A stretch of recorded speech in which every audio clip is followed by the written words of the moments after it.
Hello বন্ধুগণ, how are you? আসসালামু আলাইকুম সবাইকে।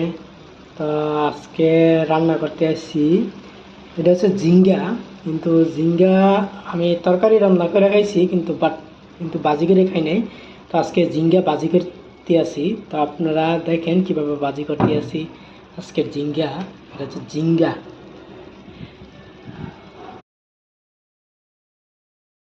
বন্ধুগণ, হাউ আর ইউ? আসসালামু আলাইকুম সবাইকে।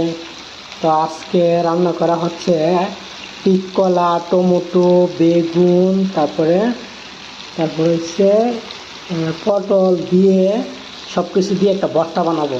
ইউটিউবে দেখলাম, তো আজকে ট্রাই করে দেখলাম। আমি নিজে বানিয়ে ট্রাই করে দেখবো। ইনশাল্লাহ আপনারা পাশে থাকবেন, শেয়ার করবেন, কমেন্ট করবেন, লাইক শেয়ার কমেন্ট সব করবেন। তো আজকের মেনু অনেক কিছু।